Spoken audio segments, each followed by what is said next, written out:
Hello everybody and Happy New Year. So today I want to explore a classic here. This is the original 4G63 engine. I got this from a junkyard and they actually pulled it for me. I think I got the whole thing for $500 or $600 or something. So it's a Western vehicle. Nothing's rusted. Everything looks still golden color, or coated like from the factory, and it only had 119,000 miles on it. So there's a lot of good parts here. It is locked up somewhere, so we'll have to figure out why it's locked up. But you can see it still has the tensioner plug here for the tensioner, timing belt tensioner tool to go in. That's kind of like an ancient relic.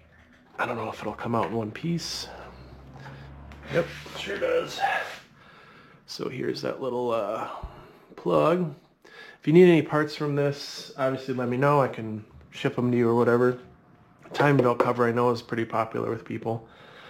But we're going to dive in, disassemble the whole thing, look at everything, inspect everything, and really we'll end up with a bunch of spare parts, good vacuum hoses, bolts, nuts for the collection. But I'm happy to do this because I've never really got a chance to tear one down in the past 20 years.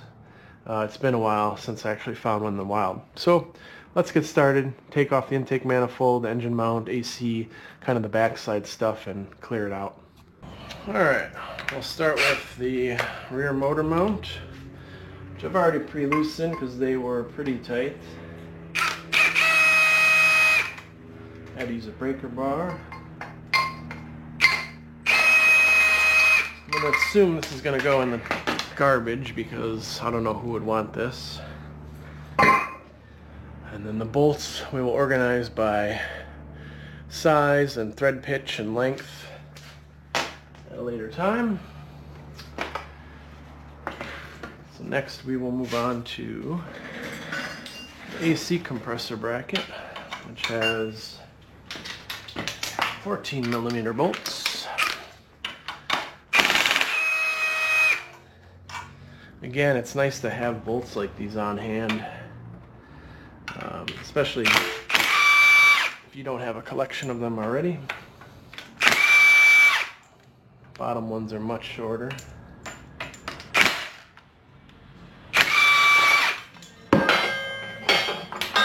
Now,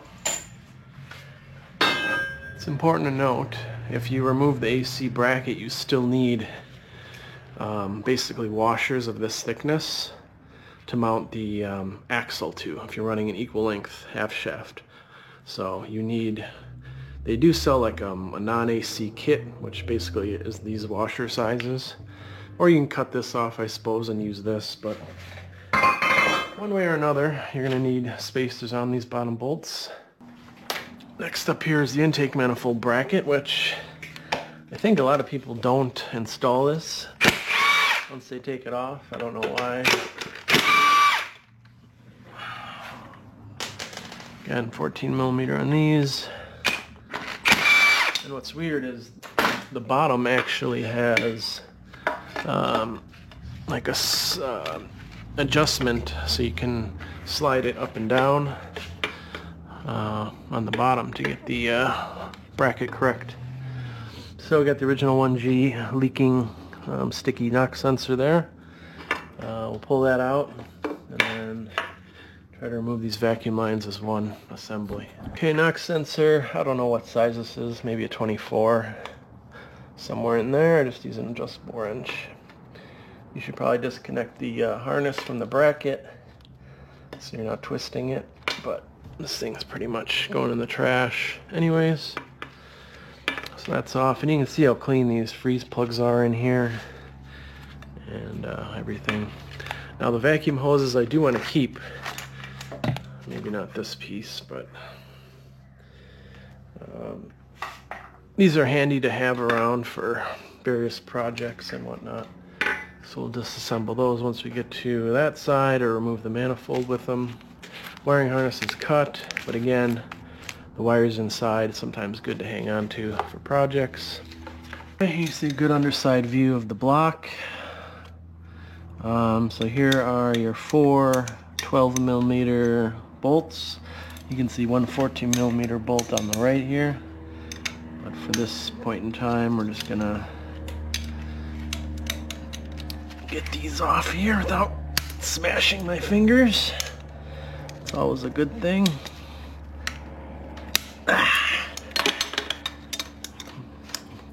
Those are on there. I don't know what these are torqued to, but I'll assume for the size of the bolt, somewhere between 20 and 30 foot-pounds or pound-feet or whatever. I don't know if a ratcheting wrench would fit in there. Oh yeah, I guess it would. If I had one. I just have a 14. And the last one here. If I can get in there. I don't think I can. Yep. There we go. So I'll loosen those and not bore the camera video with that simple process, but you'll see here on the right I've got that 14mm bolt loosened. There is also one here, but it's behind the igniter here, so I'll deal with that when the time comes. Okay, now we got to remove the power TR unit, which is 3 10mm bolts, and that's not working. There we go.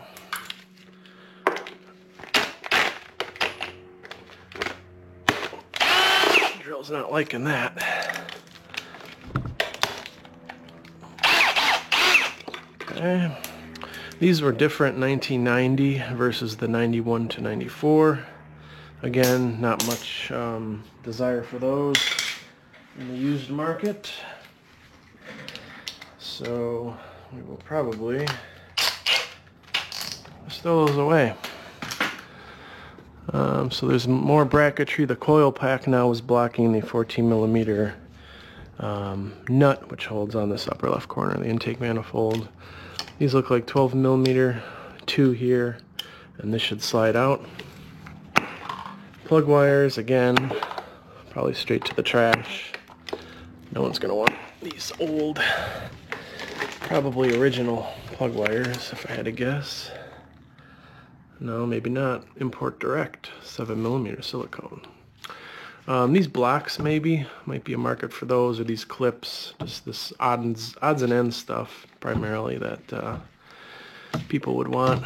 This is broken, so that'll go in the garbage.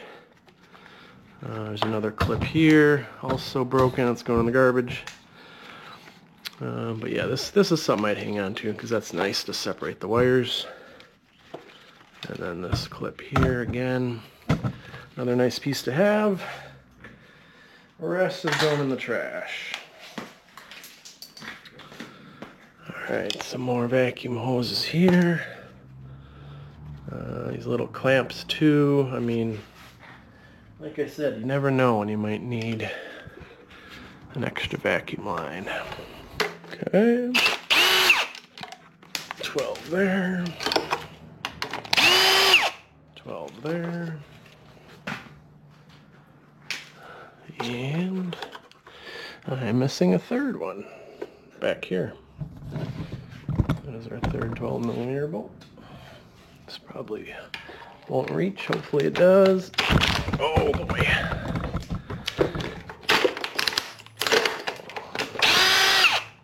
Sorry about that drill. But, oh man, there's a fourth one. It's been a while, as you can tell. So there's a fourth one. Kind of straight down in the front area. Yeah, but why would I have thought it had two? What planet am I on? Okay, here's number 4. I don't remember if the fuel rail has to come out first, or if we can slide this on out of here. Definitely appears the fuel rail's got to come out. Okay, well, that's next. So the fuel rail is held on also by 3 12mm bolts on top.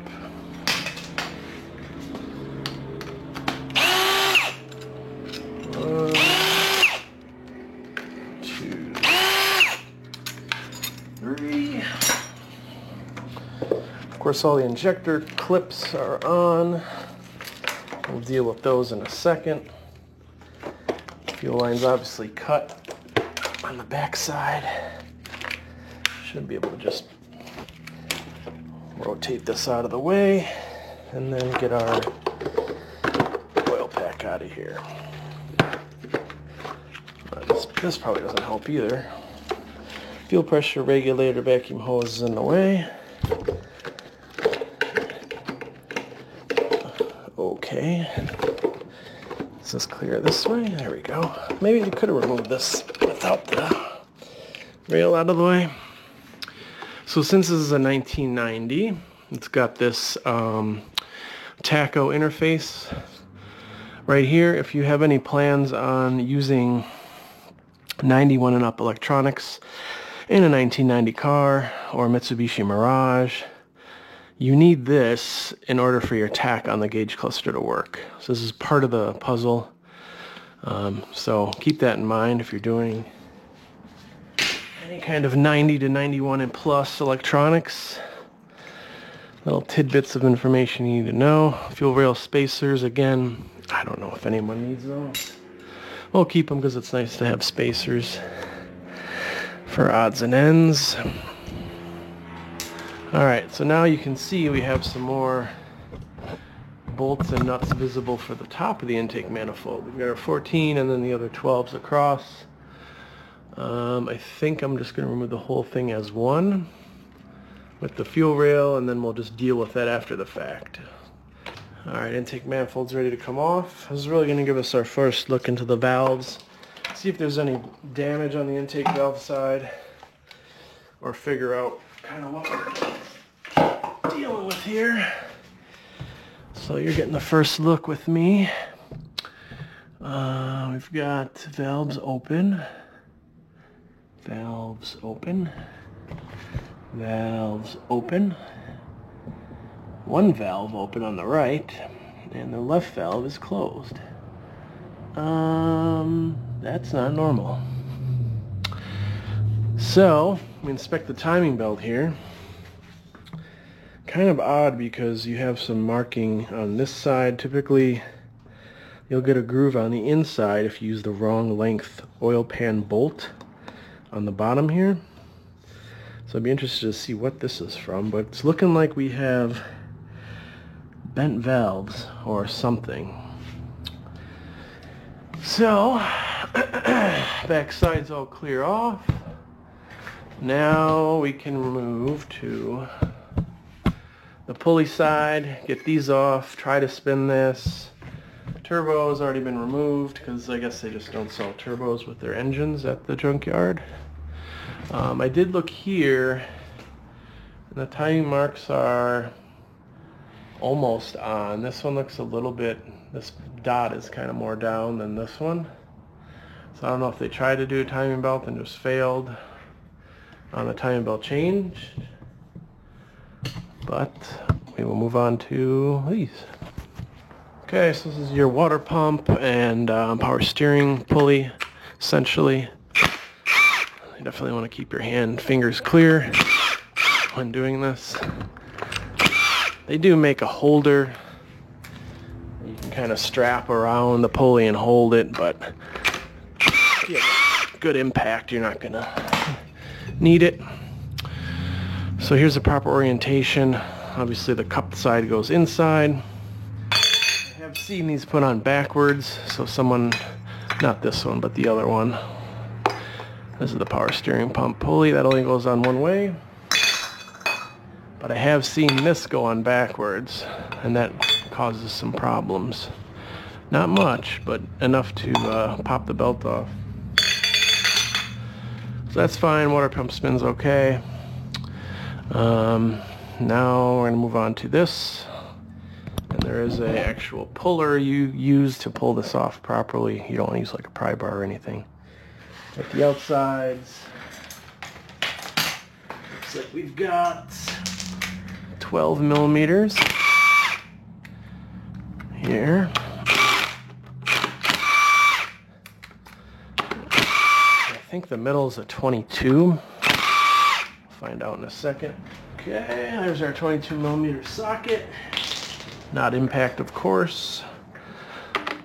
So just have to hope for the best here. Nah, it comes right out. There you go, don't forget the washer. Now, sometimes you could use a hammer and it might pop off. This is not pushed onto the crankshaft, so actually that might be the better solution to get it off. I'm used to Toyotas and Lexuses where you have to use a puller. But for this case, that's how that comes off. And right away I noticed a nice shredded belt that was in there. Okay, so now we've got that off. We can kind of see, we can't really see anything. Everything looks fine so far. So now we're going to remove the timing belt cover. It's just off with the T-belt cover.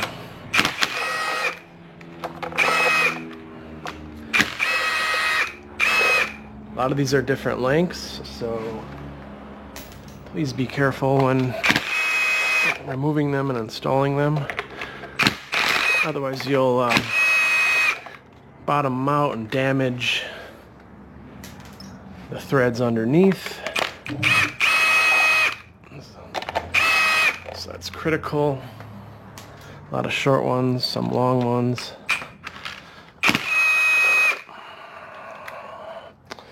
There's one here.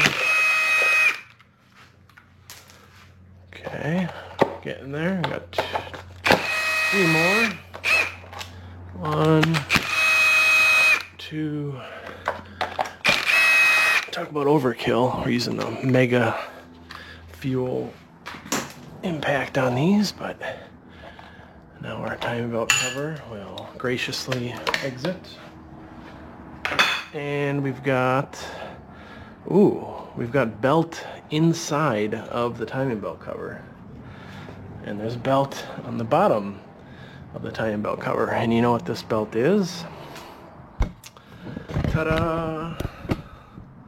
It's the balance belt. It goes in here. So my theory is whoever replaced the timing belt did not replace the balance belt, which is critical mistake here. Now what we can do is check and see the balance shaft is not locked up, so that's good. And you'll see how it falls one way, falls to the left, and then if you spin it again, it still falls to the left. Maybe I'm thinking of the oil pump shaft. I haven't done a balance shaft motor in forever. Well, we'll figure that out once we get to it. We're not doing the timing, we're just taking this thing apart. But there is a gasket as well, which as you can imagine is rock solid. I mean, it's not pliable at all, so that's garbage. But it does look like, you know, the belt and components were replaced. So these aren't original, but they just failed to change the balance belt. I think what happened is this might have got jammed in here and might have caused us to skip a tooth or two and bend some valves. So that is quite unfortunate. So now what we can do, I can't show you the spinning of the motor because we took off the crank bolt. But what we can do is put it back on, and I'll show you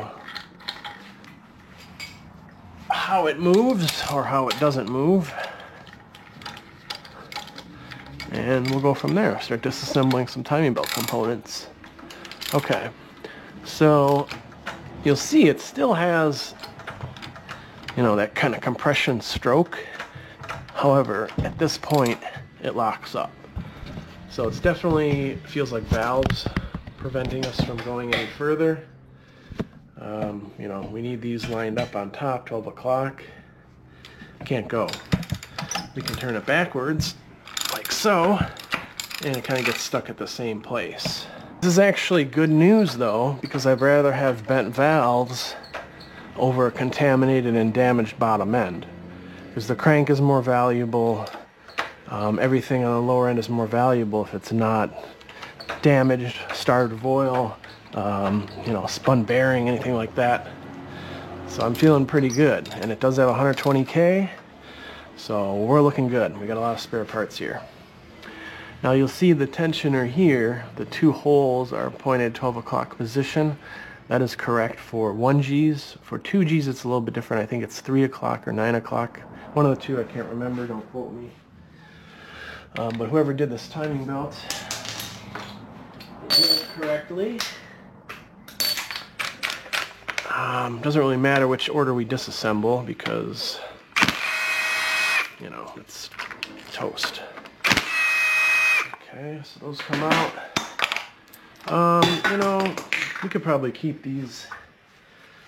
I don't know if I'd ever install them on another motor, but they look newer. They look replaced.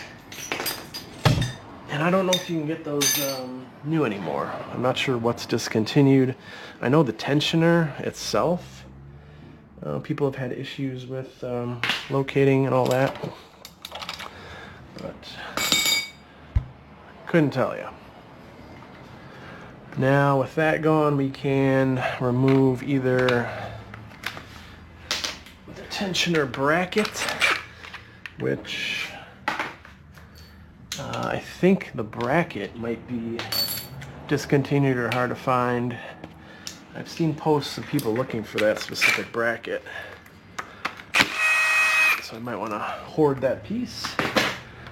And this should just slide off like so. Okay, so that's good. We'll hang on to that. Put that bolt back in there just so I can keep that together. Actually, let me I'll put this whole thing back on once I get the mount off, just to keep it all together. How about that? Tensioner. These can definitely be reused. All you have to do is put it in a vise, clamp it down, and then stick a little pin through the hole to hold it. If it doesn't, if it's within spec, there's some measurement you do to see, if it's good or not. So that's good. Let's remove the balance belt tensioner, and let's see if we can get the oil pump sprocket off. Now this, I think in order to get this in phase, this is the one that is supposed to kind of fall into the timing mark, but it's not really doing anything, so that's kind of concerning. It just kind of goes where you set it, but I think if it's in phase it'll kind of fall to it, and if it's out of phase it'll fall away from it or through it, but I don't know, it's kind of weird. We'll have to take a look at that later. But that ain't gonna work. I should have done this with the belt on. Shoot. Well, I'm gonna do something I probably should not do.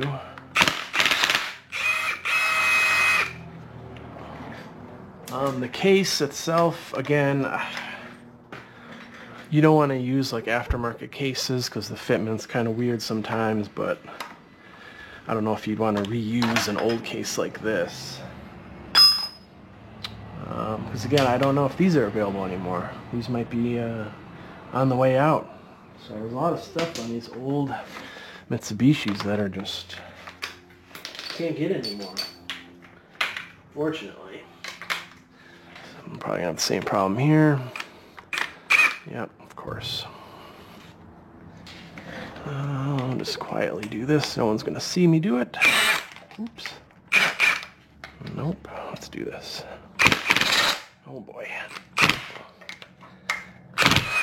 Alright, we're going to have to figure that out later. Off camera, if you know what I mean. We've got some more 12s here for water pump.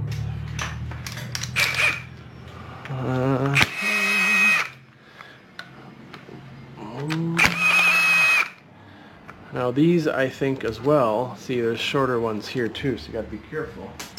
Can't just nonchalantly blast all this stuff back on, otherwise you're gonna have problems. Keep track of sizes. Use a piece of cardboard as a template and stick your bolts through it, so you can kind of refer to it later. When you're disassembling or reassembling everything, I should say. Ooh, that's fun. Got some very strange things in there. That's going in the garbage. Some rust, some strange anomalies down here. There's some pasty looking stuff. Not a big concern. This can all be hot tanked and cleaned out. Okay. I'm happy with that. Now we'll get this bracket off. Change my extensions properly.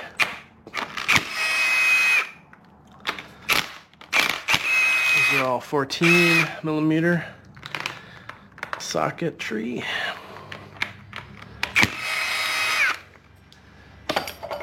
Okay, that comes off like so. Ooh, wow, that hurt. This cover also, I don't know, people look for weird stuff like that. But that's pretty much it. I mean, we just got the front balance shaft sprocket here. And the crank pulley, which now you need to use the correct puller to get this. Okay, never mind. It just falls off. Man, I'm just so used to Toyotas. This plate, it's only one direction. The the cupped side goes on the inside, and then the what is it? Convex side goes on the outside. All right, here's your oil filter and oil cooler housing. The 90s had these outlets that went to an external oil cooler. This thread for the sender here is actually a British standard pipe thread. So if you try doing a 1/8 in here, you'll crack it. What I did actually, I found a 1/8 BSPT plug to plug this with. You know, I obviously don't use the factory one, so. These are all 12s. Again, different lengths. Top two are the same. Bottom inner is one length. And your bottom outer is a longer version. Hopefully there's not going to be too much mess here. Don't know if this is even going to... Oh, there it goes. Luckily I had an oil pan down there, but they had a Wix filter here, so you know they took care of the car in that respect. But that's it. You know, the oil is as expected. There's no metal flakes or any kind of problems with it. Looks good. So that's just another fact that we have to go off of, that there's nothing wrong with this bottom end. Now what we could do is remove the front case. We're going to have to tap it and actually pull out the balance shaft. So let's see if my memory serves correctly. I think that'll work. I don't know if we have to take off this plug here first, or if that stays on. I really don't remember. But there's a gear in here attached to the oil pump, and there's another balance shaft here. So we'll just kind of see what happens. Most of these are 12s. You will see a 14 right here. So keep that in mind.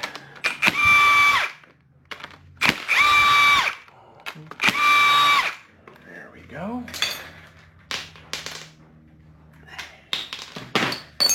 Most of the time I'm spent changing sockets more than anything here. There's your 14. Alright, so for now we're just going to call this complete.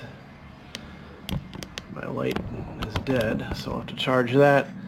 I did tap this loose here and it came apart a little bit, so I'm thinking there's something to do with this, if I remember correctly, to get this off. Next we'll do the front motor mount bracket here, followed by the exhaust manifold, and then really we can pull the head because it's just a bunch of 10mm Allens. And welcome to part 2. I'm going to roll right into this, pull the exhaust manifold. These are all 12mm nuts, and oops, they are a locking style, like a copper nut that's not supposed to be reusable. It's never going to come out of here.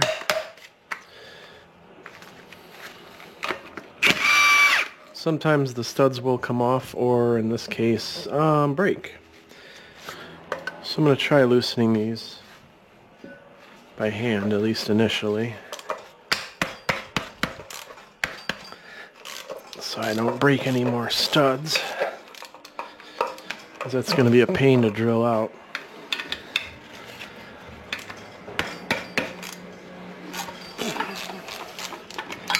More than likely would be an issue for the machine shop, because I assume this would get decked, valve job, and all that before installing it into a car. But it sucks that it broke. I've actually never had one break off like that.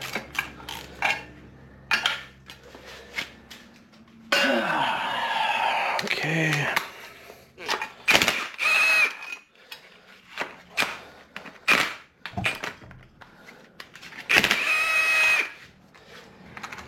Looks like actually the lower right one also broke. Someone must have tried taking it off.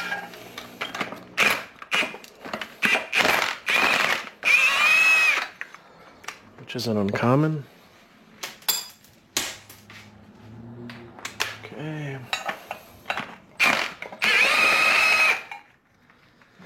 Don't forget this if you still have your bracket on. And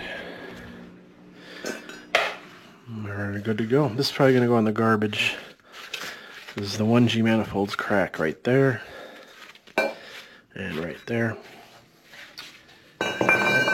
So that's scrap. Here's the original gasket. Here, it's garbage. And we can see, here's the one I just broke. And then here's one that snapped off previously. And looking in here, there's nothing too abnormal. There's no broken valves or anything. The one on the left there is leaking a little bit in the valve seal, but nothing's broken physically. So, okay, now for the fun part. We're going to remove the thermostat housing. There's 3 12mm nuts. And then we're going to use our 10mm hex Allen for the head bolt studs. What's nice about this motor is you don't have to remove the camshafts to do this. The head bolts are all accessible inside, in between. So I'm a little bit happy about that.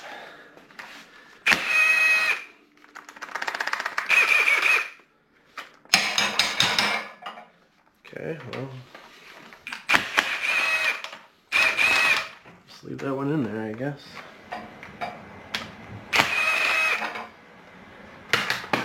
So that. Of course, this is stuck.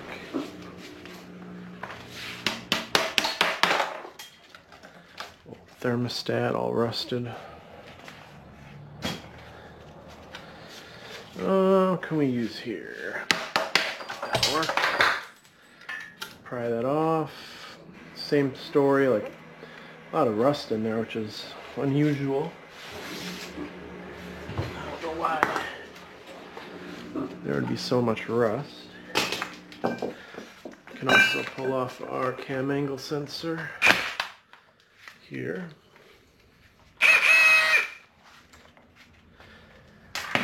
This one is specific to the 90 because it has its own harness. 91 and up has a actual plug on it, so if you got a 90, you're stuck with this. Alright, so now the fun part. We're going to pull the head off, take a look at what's under there. Go, cylinder head time. One. So now we're going to go opposite, so we'll go to this opposite corner. So we don't bend or warp anything. I don't know if that's actually a thing, or if it's more of a concern on a hot motor or warm motor, but I don't want to chance it. This is basically factory sequence in reverse, so you'd start here, 1, 2, 3, 4, 5, 6. Okay.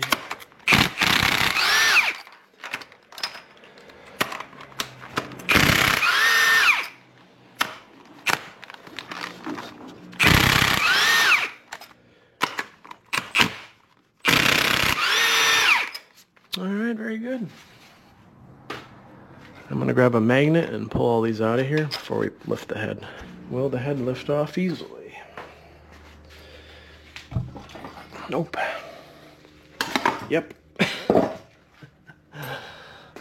Alright, 1, 2, 3.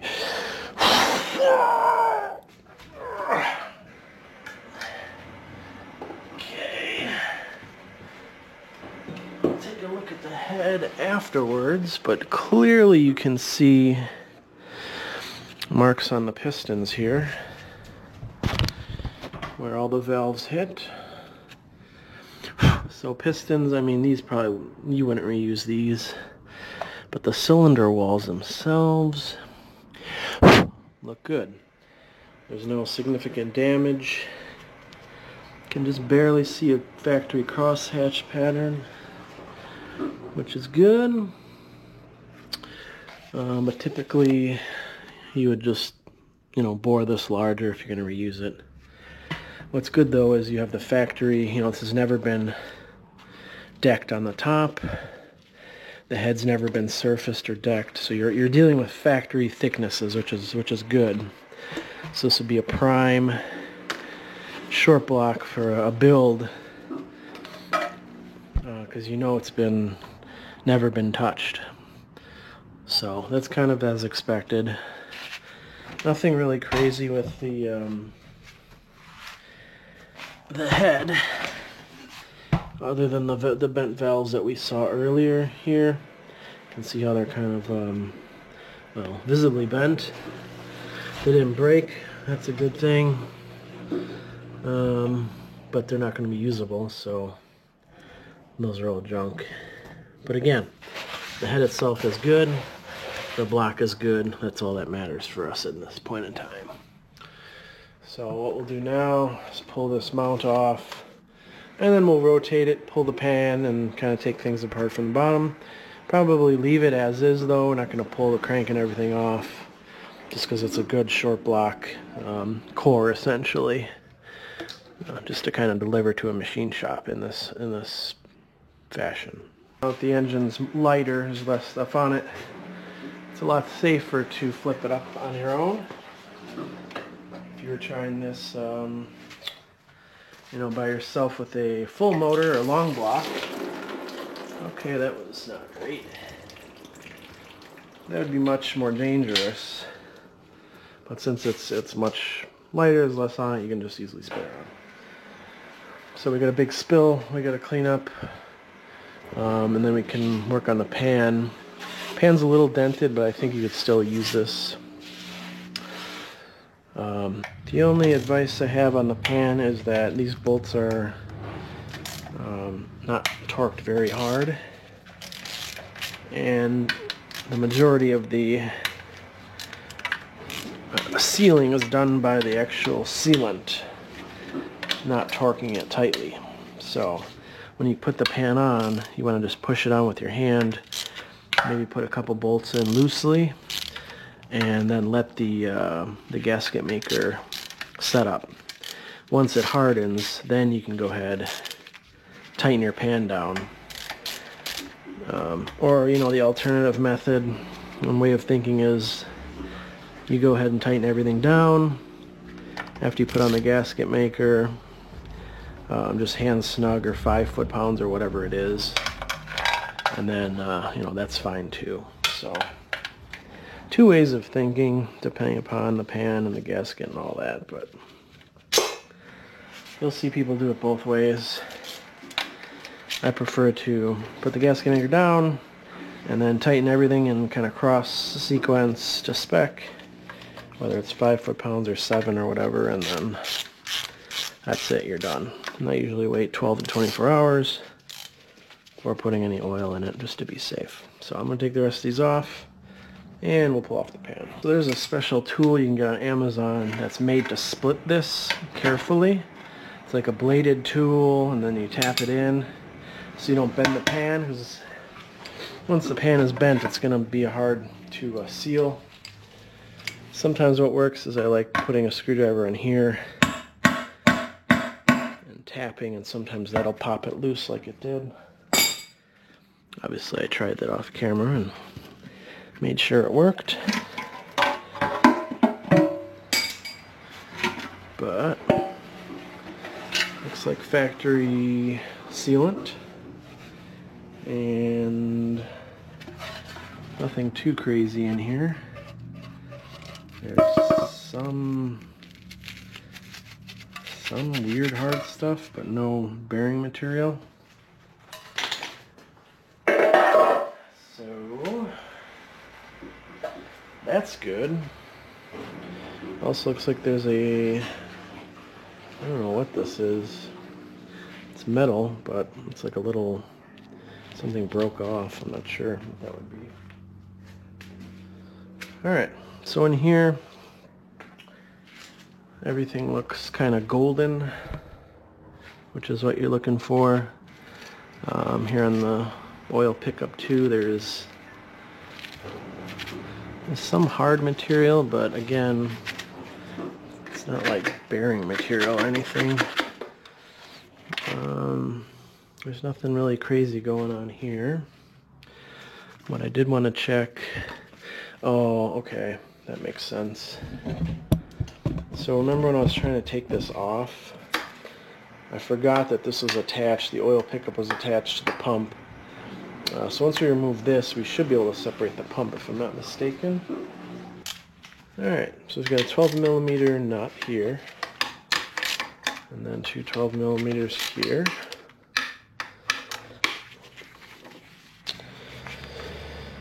And once we remove these, then I think that oil pump is going to separate from the block, if I remember correctly. And then I think the balance shafts are going to come off with it. It's been a very long time since I dealt with a balance shaft motor, so we'll have to see what happens. Of course, this nut is stuck, so I need to find a magnet, and there's also a washer. Don't want to lose that. Inside the engine somewhere. So very carefully do that. It's definitely a good idea to Ziploc bag all your bolts and nuts and hardware, so you can find them later. Okay, so that's off. There's more of this original gasket material. And we should be able to separate this now. Look at that, it comes right off. Mitsubishis are so easy. It's awesome. Now I know I love working on these things so much. Okay, so here's your oil pump balance shaft. That looks good. Not seized. Typically, you're going to buy one that's cut off, and it's like an eliminator kit, so you don't have this extra weight that the oil pump is spinning. So that's good. Alright, so here's the front of the engine again, and this actually just pulls out. So here's your other balance shaft, and this looks good too. So oiling, not an issue on this motor. And now if you're doing the balance shaft elimination kit, what you have to do is push these bearings out and actually spin them so the oil doesn't just go to nowhere. And you actually reverse it. So I think you put this one in here, and then this will pop out the far one, but that's another video as far as the balance shaft elimination goes. So yeah, that's it. Now I've got a spare 6-bolt motor. Another tidbit, there is a VIN number on this motor. It's actually stamped on the transmission side on top. So if you look over there, it'll show you the original car this motor came in. But that's it. Thanks for watching the 46.3 teardown and going down memory lane with me. It'll just be nice to have, knowing I have a good spare motor here in case anything happens to the Mirage motor. Because I didn't want to go billet motor on that thing. If anything, I would just build another sharp block like this, and that car would be great, golden. So, take care, like, subscribe, all that good stuff. Let me know what you like, what you don't like. And until next time.